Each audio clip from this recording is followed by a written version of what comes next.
ലോകത്തിൽ 100 കോടി ജനങ്ങളുണ്ടെങ്കിലും ഈ 100 കോടി ജനങ്ങൾക്ക് ആവശ്യമായ ഭക്ഷണത്തിനുള്ള സാധനങ്ങൾ ഒരുക്കുന്നത് ബാക്കിയുള്ള 20 കോടി ജനങ്ങളാണ്. 20 കോടി ജനങ്ങളുടെ അധ്വാനത്തിൻ്റെ ഫലമായിട്ടാണ് ബാക്കിയുള്ള 100 കോടി ജനങ്ങൾക്കും ഭക്ഷണം കാര്യങ്ങളെല്ലാം ഒരുക്കപ്പെടുന്നത്. ഇപ്പോൾ ഇവിടെ ഈ കാണുന്നത് നെൽകൃഷിയാണ്. ഈ നെൽകൃഷി വിരിപ്പ് കൃഷി എന്നറിയപ്പെടുന്നു. വിരിപ്പ് കൃഷി ചെയ്യുന്നത് പാടം ഉഴുതു മറിച്ച ശേഷം വിത്തിനങ്ങൾ വിതറിയാണ്, അതായത് വിത്ത് വിതറിയാണ് പാടശേഖരങ്ങളിൽ ഇത് മുളപ്പിച്ചെടുക്കുന്നത്. ചില സ്ഥലങ്ങളിൽ വിരിപ്പ് കൃഷി ചെയ്യുന്നത് ഞാറ് പറിച്ച് നട്ടും വിരിപ്പ് കൃഷി ചെയ്യാറുണ്ട്. ഇടുക്കിയുടെ മലയോര പ്രദേശങ്ങളായ വട്ടവടയിലും ചില അപൂർവ ഇനം വിത്തിനങ്ങൾ ഇന്നും കൃഷി ചെയ്യുന്നുണ്ട്. ഈ വിത്തിനങ്ങളൊക്കെ ഇന്ന് അന്യമായിക്കൊണ്ടിരിക്കുകയാണ്. കേരളത്തിലെ വിവിധതരം വിത്തിനങ്ങൾ ഇന്ന് അന്യമായിക്കൊണ്ടിരിക്കുകയാണ്. ഏകദേശം 229ഓളം വിത്തിനങ്ങളാണ് കേരളത്തിലുള്ളത്. ആര്യൻ, പൊന്നാര്യൻ, തവളക്കണ്ണൻ, വെളുത്തവട്ടൻ, കറുത്ത മോട, വെള്ളിരി മുതലായ 229ഓളം വിത്തിനങ്ങളാണ് കേരളത്തിലുള്ളത്. ഏഷ്യയിലും ആഫ്രിക്കയിലുമാണ് ഈ നെല്ല് കൃഷി ചെയ്യുന്ന സ്ഥലങ്ങൾ. ഇവിടെ നിന്നുമാണ് മറ്റ് രാജ്യങ്ങളിലേക്കെല്ലാം കയറ്റുമതി ചെയ്യുന്നത്. നെല്ല് കൃഷിക്ക് ആവശ്യമായത് നല്ല മഴയാണ്. മഴയുള്ള സ്ഥലങ്ങളിലാണ് നെല്ല് കൃഷി ചെയ്യുന്നത്. നെൽകൃഷിക്ക് അനുയോജ്യമായ സ്ഥലം കൂടിയ സ്ഥലത്ത് ആണ് വിരിപ്പ് കൃഷി ചെയ്യുന്നത്. വിത്ത് എറിഞ്ഞാണ് വിരിപ്പ് കൃഷി ചെയ്യുന്നതെന്ന് നമ്മൾ പറയുണ്ടായി.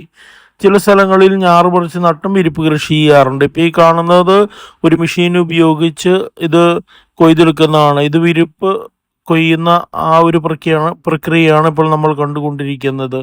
വിരിപ്പ് കൊയ്ത്തിനെയാണ് കന്നിക്കൊയ്ത്ത് എന്ന് പറയാറുള്ളത്. ഒരു കർഷകൻ്റെ അധ്വാനത്തിൻ്റെ നീണ്ട നാളത്തെ ഫലമാണ് ഇപ്പോൾ ഈ കാണുന്ന ഈ കന്നിക്കൊയ്ത്ത് എന്ന് പറയുന്ന ഈ യന്ത്രങ്ങൾ ഉപയോഗിച്ച്. നേരത്തെ മനുഷ്യരാണ് ഇതെല്ലാം കൊയ്തുകൊണ്ടിരുന്നത്. അതായത് തുടക്കം മുതൽ തന്നെ ഞാറ് പറിച്ച് നട്ട് അല്ലെങ്കിൽ വിത്തെറിഞ്ഞ് കൃഷി ചെയ്യുന്നത് നെൽകൃഷിക്ക് മനുഷ്യൻ്റെ കരങ്ങളുടെ ഒരു പ്രവർത്തനം വളരെ വലുതാണ്. ശരിക്കും പറഞ്ഞാൽ കൊച്ചുകുട്ടികളെ നോക്കുന്ന പോലെ തന്നെ ഈ ഞാറ് പറിച്ച് നട്ട് അതിൻ്റെ കളകളെ പറിച്ച് അതിൻ്റെ വളങ്ങളെയൊക്കെ ഇട്ട് ശരിക്കും നോക്കേണ്ടത് വളരെ അത്യാവശ്യമാണ്. നേരത്തെ കുറേ നാളുകൾക്ക് മുമ്പ് ഈ വിത്തിനങ്ങളൊന്നും ശേഖരിക്കാൻ കഴിയാതെ കുട്ടനാടൻ പാടശേഖരങ്ങളിലെല്ലാം വിത്തിനങ്ങൾ കെട്ടിക്കിടക്കുന്ന ഒരവസ്ഥയുണ്ടായിരുന്നു. കാരണം തമിഴ്നാട്, കർണാടക മുതലായ സംസ്ഥാനങ്ങൾ, പഞ്ചാബ് മുതലായ സംസ്ഥാനങ്ങളിലെല്ലാമാണ് ഏറ്റവും കൂടുതൽ നെൽകൃഷികൾ ചെയ്യുന്നത്.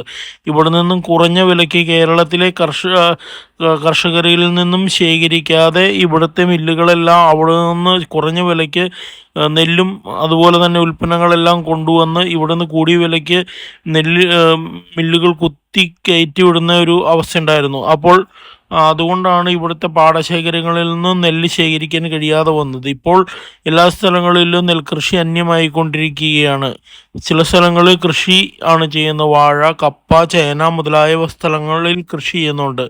അതുപോലെ തന്നെ ചില സ്ഥലങ്ങളിൽ വീടുകളെല്ലാം വന്നിട്ടുണ്ട്. പാടശേഖരങ്ങളെല്ലാം നിർത്തലാക്കിക്കൊണ്ടിരിക്കുകയാണ്. കാരണം ഇത് ചെയ്യാനായിട്ട് ആളുകൾ വളരെ കുറവാണ്. എല്ലാവരും വൈറ്റ് കളർ ജോബിൻ്റെ പുറകെയാണ്. അതുകൊണ്ട് പാടശേഖരങ്ങളെല്ലാം കൃഷിഭൂമികളായും വീടുകളായും മാറുന്ന ഒരവസ്ഥയാണ് ഇന്ന് കേരളത്തിൽ കണ്ടുകൊണ്ടിരിക്കുന്നത്.